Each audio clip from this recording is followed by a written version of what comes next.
waa la xiray weliba si naxariis darro ah. waxaa lagu xukumay muddo 14 sano ah. waxaa loola dhaqmay si ka baxsan bani'aadanimada iyadoo kaliya lagu haysto inay tahay muslimad, sidoo kalena ay diinteena suuban ee islaamku ay dadka barisay. waxa aan ka hadlayaa waa Hasiyad Axmed oo u dhalatay qowmiyadda Uyghur ee uu Shiinuhu gumaysto.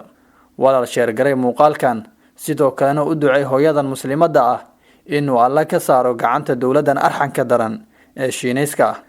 CNN is investigating potential mass detention centers in remote parts of China and getting some pushback, as you'd expect, from Chinese authorities.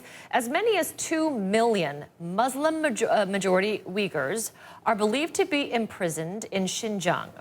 haweeney ka soo jeeda qowmiyadda muslimiinta Uyghur oo xilli saqdhexa 4 sanadood ka hor lagu xiray gobolka Xinjiang ee dalka Shiinaha ayaa hadda lagu xukumay 14 sanadood oo xarig ah.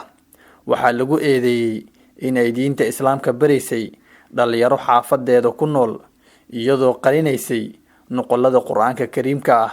Haysad Axmed waa 57 sano jir u dhalatay deegaanka Manas ee ismaamulka Xinjiang ee Jiangxi Hua. waxaa la la'aa tan iyo markii saraakiisha Shiinaha ay afduubteen bishii May 2017. warbaahinta Shiinaha ayaa ku waratay in haweeneydan lagu xukumay 14 sanadood oo xarig ah kadib markii lagu soo eedeeyay in quraanka kariimka qowlka Eebba ay barisay 7 qof. waxaa sidoo kale lagu eedeeyay inay si qarsoodi ah quraanka u barisay.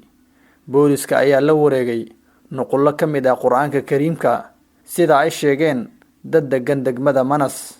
ciidamo Shiineys ah oo ka tirsan saldhigga saddexaad ee gobolka ayaa la sheegay in ay u dhaceen guriga Hasiyad iyagoo iska dhaga tiray codsigeeda ah in ay dharka iska bedesho ama daawadeedu ay soo qaadato ka hor inta aysan kaxeynin. sidoo uu sheegay sarkaal ka tirsan maxkamadda degmada Manas, Hasiyad Axmed waxaa lagu xukumay 14 sanadood oo xabsi ah.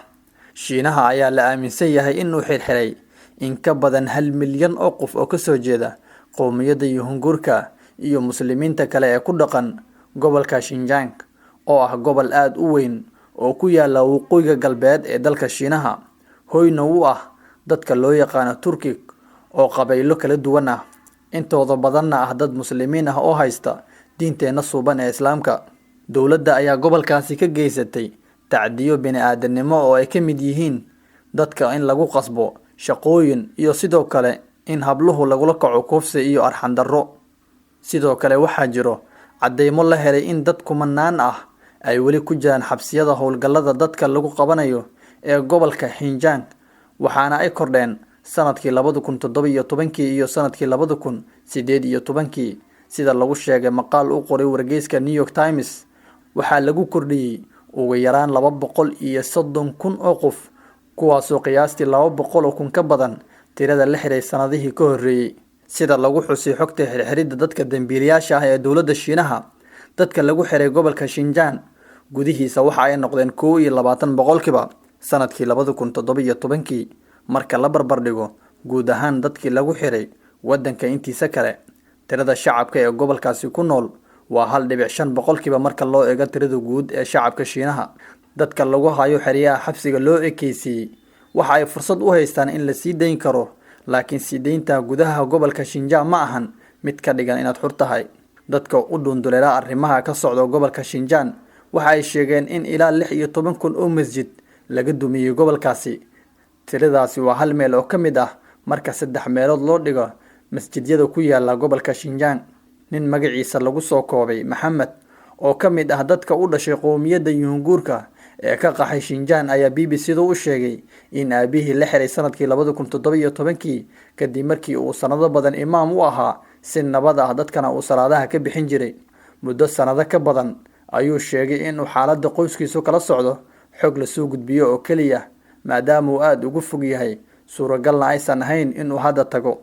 dowladda Shiinaha waa ay beenisay eedeymahaasi oo dhan iyadoo sheegtay in barnaamijka ka socda gobolka Xinjiang uu ujeedadiisu tahay oo kaliya in dadkaasi dib wax loo baro iyo in meesha laga saaro fikirka xagjirnimada ah ee ku jira dadka qowmiyadda Uyghurka iyo muslimiinta kale ee laga tirada badan yahay, taasoo ah mid ka fog xaqiiqada oo Shiinuhu waxa uu doonayaa inuu ka ciribtiro guud ahaanba Shiinaha diinta Islaamka. Walaal u ducee hooyada muslimadda ah inuu Ilaahay ka saaro gacanta dowladdan arxanka daran ee Shiinayska ah. Sidoo kalena sheer garay muuqaalkan si uu u gaaro muslimiinta guud ee caalamka. Mahadsanid.